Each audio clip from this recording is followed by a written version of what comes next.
everyone. This is the first episode of Just Shy of Sanity here on YouTube. I was taken off 3 years ago, so thank you to everyone who didn't unsubscribe when that happened.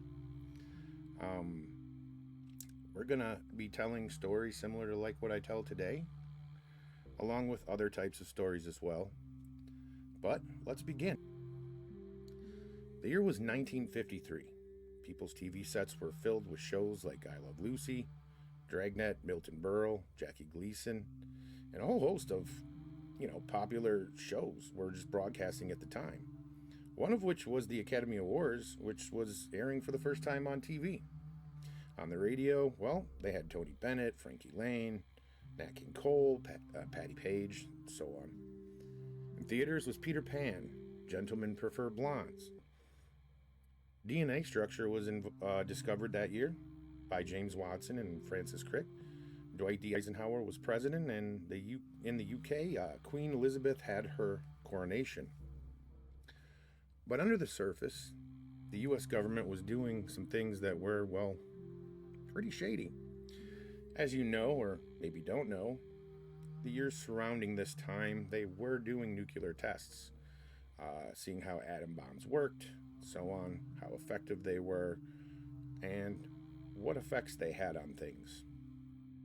I know, you're shocked that the government was being shady, but while people sat glued to I Love Lucy, the United States Atomic Energy Commission, or the AFC, and the U.S. Air Force, with Project RAN, were working together to start Project Sunshine. Don't let the happy-sounding name fool you. They weren't frolicking around dancing to the tunes of the 50s. Instead, they were trying to figure out how strontium-90, or SR-90, accumulated in human bodies. What is SR-90? Well, it's a radioactive isotope produced by nuclear detonations, and as I told you, they had been doing plenty of those around the world. And it was currently spreading through the biosphere due to the government's nuclear testing. An earlier project called Project Gabriel came to the conclusion that SR-90 posed major risks to health after nuclear fallout. They had found that the isotope would settle in bones by mimicking calcium. Children, of course, were the most at risk. It would cause cancer and other such diseases in children. Project Sunshine wanted to measure the levels of SR-90 in human bones, especially in infants and young kids who still had developing skeletons, because their skeletons absorbed more of this particular isotope. Well, obviously researchers had to gather data, which meant they need children. The researchers were studying children's bones, and they needed to study children's bones from all over the world. So, without consent, our government and its partners collected body parts from deceased infants and kids. Most were taken from morgues, hospitals, and cemeteries. But the worst part? They never told the families what they were doing.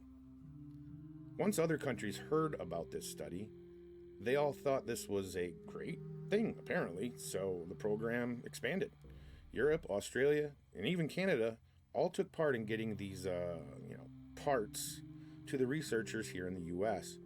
British scientists were even found to have shipped children's bones straight to the U.S. for testing.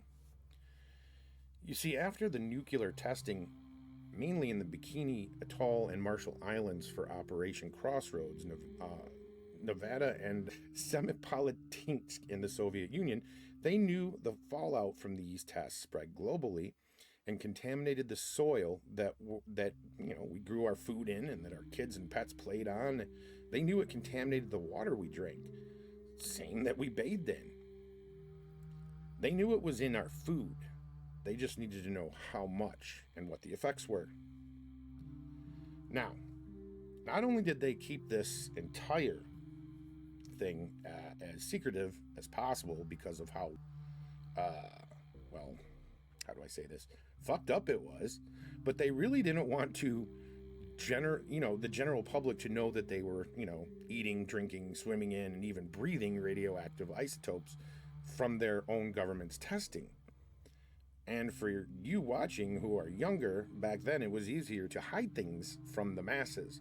There was not a mass internet that the public could access. There was no FOIA. There were no cell phones. People just pretty much relied on print, radio, and television for their information. So, if they weren't being told about it, they really had no clue.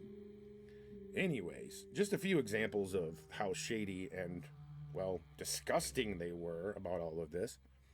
They would exhume a child's body from the cemetery without the parents' permission and then remove the child's bones. And in most cases, they never put the child back. In other cases, they were just partial returns. In other cases, grieving families would assume that the body they were burying was their, entire child. Because, well, why wouldn't it be? Only the government went to the morgue and removed the bones from the child before cremation or burial. In the cases from overseas, where the bodies were shipped, from abroad here, those families would never be able to get their child's complete body back because they were not even in the country any longer. So you can see why they wanted to keep this hush-hush.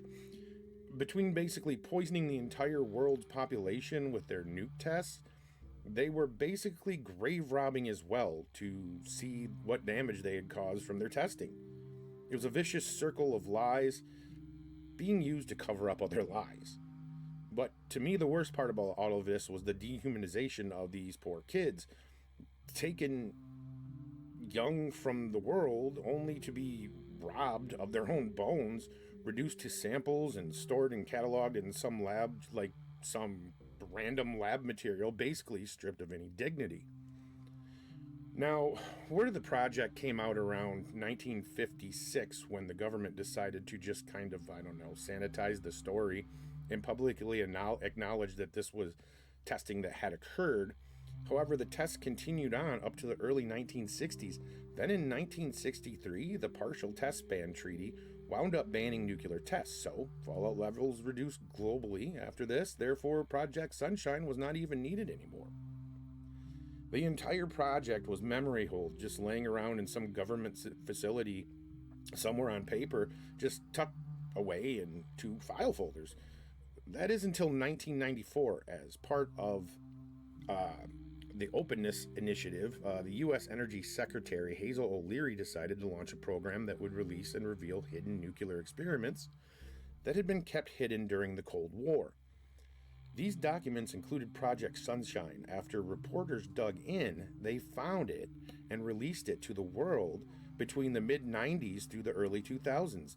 The families found out that their kids' bodies had been, desecrated, and there were official inquiries and also official apologies, but, an I'm sorry from the United States corporation makes everything better, After all was said and done and then revealed, this left many out there questioning their government. If they could stoop this low, what else could they be doing? Even now. And that, folks, that's the story of Project Sunshine, one of the darkest true government studies to take place. What do you think about this story? Let me know in comments. Until next time, sleep well. If you liked this video, please give me a thumbs up, like the video, help me out with the algorithm. Consider following me as well.